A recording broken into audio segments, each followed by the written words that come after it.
네, 안녕하세요. GDN 코리아의 남혁구 기자입니다. 로코엘 오토메이션 권호혁 이사라고 하고요. 제조 현장에서 사용하는 AI가 네. 일반적으로 우리가 쓰는 AI랑 좀 다를 거란 느낌이 네, 있긴 한데 저도 언제부터 AI가 이렇게 일상에 확 왔나라고 생각을 해봤어요. 누구나 쉽게 이런 제조업에 대한 시작, 프로그래밍 시작할 수 있다는 게 차별화된 내용이라고 볼 수 있겠고.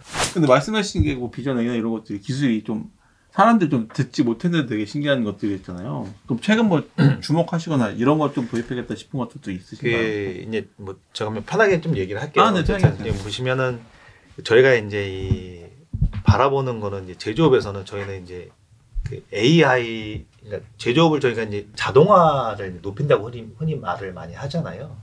그래서 예전에 이제 뭐 스마트 팩토리 추진단에서도 이제 뭐 기초 1, 뭐 중간 1, 중간 2, 고도화 이런 것들을 많이 얘기하셨었어요. 그게 불과 한 4, 5년, 5, 6년 전이에요. 이제 요거의 핵심은 자동화였어요, 자동화. 그러니까 자동화라는 거는 쉽게 말해서 어떤 반복된 일들을 굉장히 빠르게 처리해서 다량의 어떤 제품들이 생산 빨리 나올 수 있게끔. 이게 이제 자동화의 핵심이었는데 여기에는 불가피하게 사람의 개입이 불가피했어요. 그죠? 근데 지금은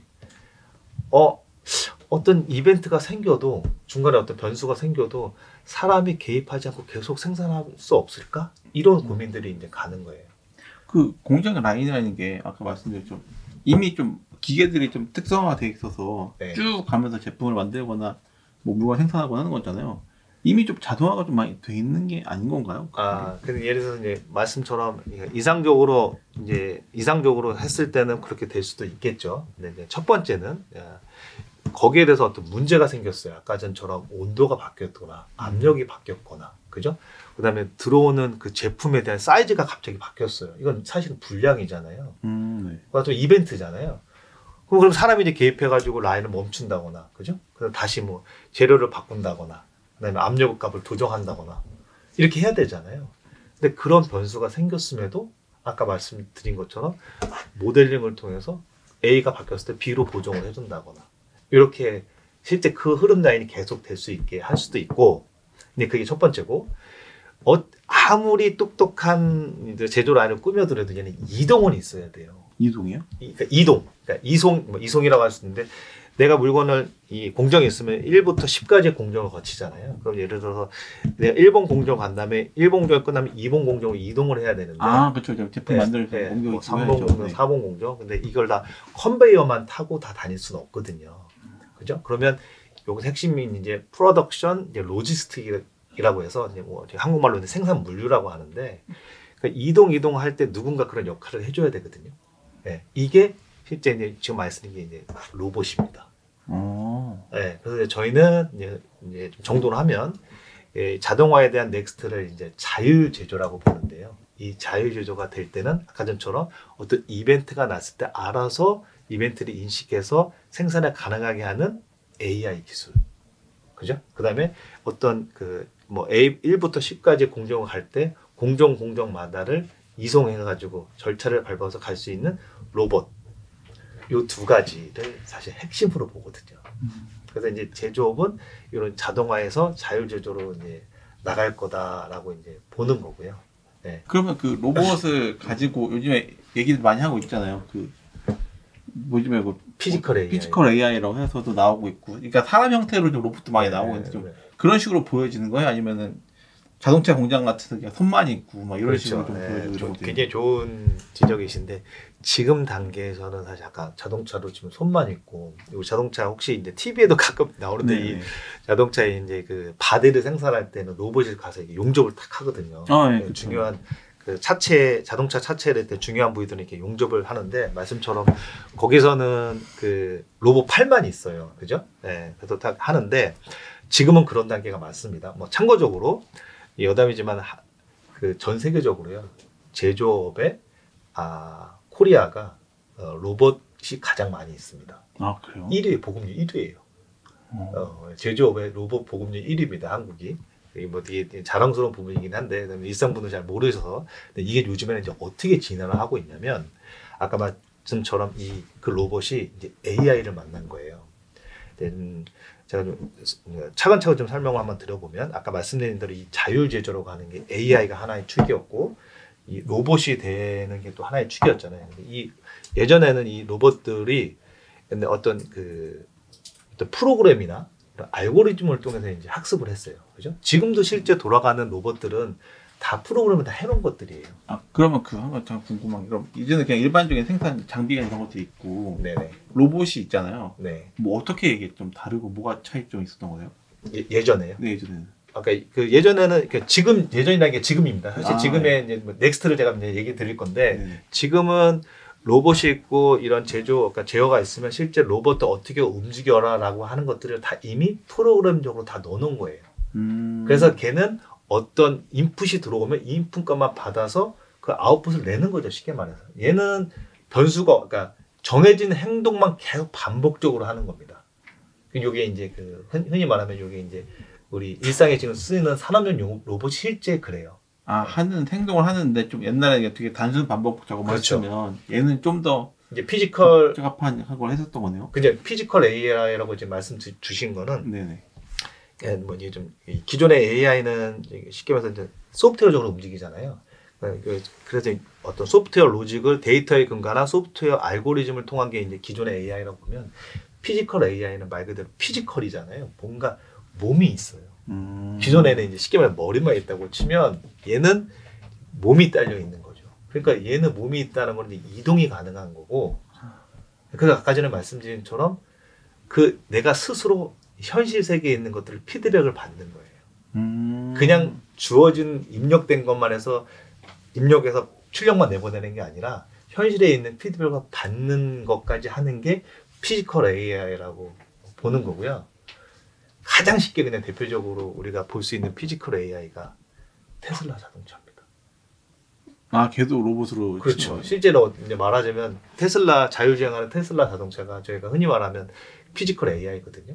그러니까 현실에 있는 어떤 이 자동 교통 신호가 됐든 뭐가 됐든 이런 것들 계속 받아가지고 내가 어떤 패턴이나 동작 이런 것들 계속 바꾸잖아요. 아, 그렇죠. 네, 이게 이제 피지컬 AI라고 하는 겁니다. 그래서 이제 로봇도 아까 말씀 주신 이런 로봇도 그냥 인풋 아웃풋에 나오는 게 아니라 현실에 있는 것들을 받아서 공간도 인식을 해가지고 실제 내 어떤 행동하는 패턴이라는 걸 바꾸는 거죠.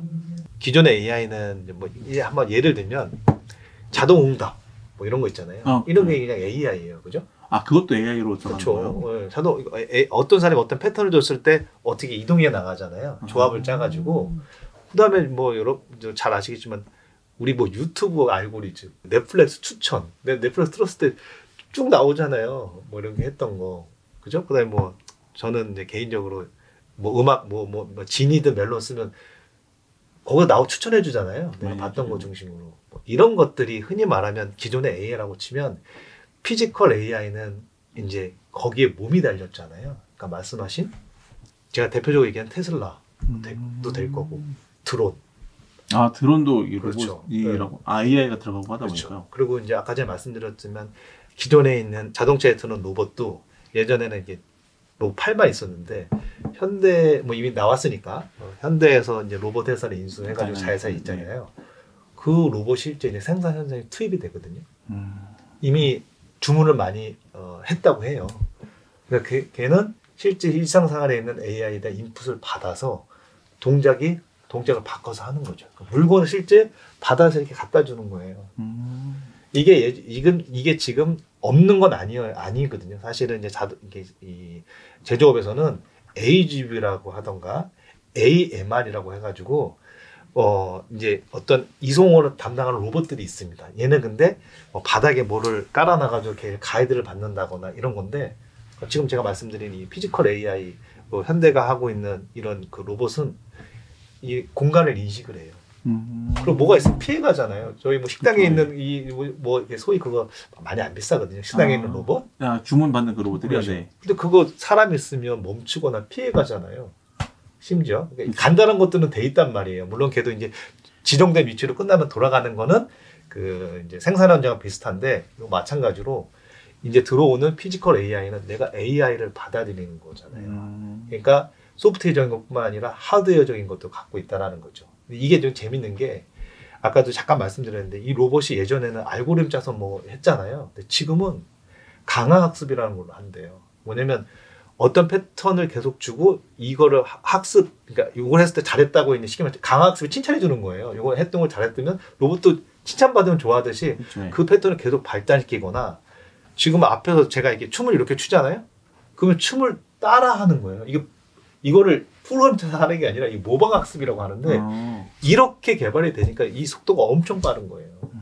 그래서 저는 사실은 개인적으로 볼 때 피지컬 AI가 넥스트 AI라고 바라보고 있습니다.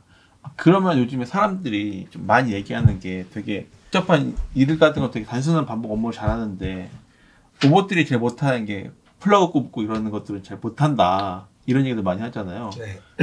그럼 걔네들은 이런 동작도 학습을 하면 좀 더 쉽게 바로바로 할 수 있는 물론이죠. 거네요. 네. 지금 이미 벌써 이렇게 뭐 이 손인에 대한 관절이나 이런 뭘 한다 이런 것들이 이제 하드웨어적인 부분이 있는데 이런 것들이랑 그 패턴이나 이런 것들을 AI를 접목해서 좀 더 정교하게 만들 수 있는 거죠. 그래서 지금은 수준이야 이게 뭐 말씀하신 것처럼 이렇게 구부리고 이런 게 어려웠는데 지금은 이제 그런 단계 넘어섰습니다. 아 그래요? 네. 그래서 뭐 코드 뭐 만져서 하나씩 움직이는 거 이런 것도 다 가능하고 제가 무섭다라고 사실 느끼는 거는 스스로 학습할 수 있는 체계가 된 거예요.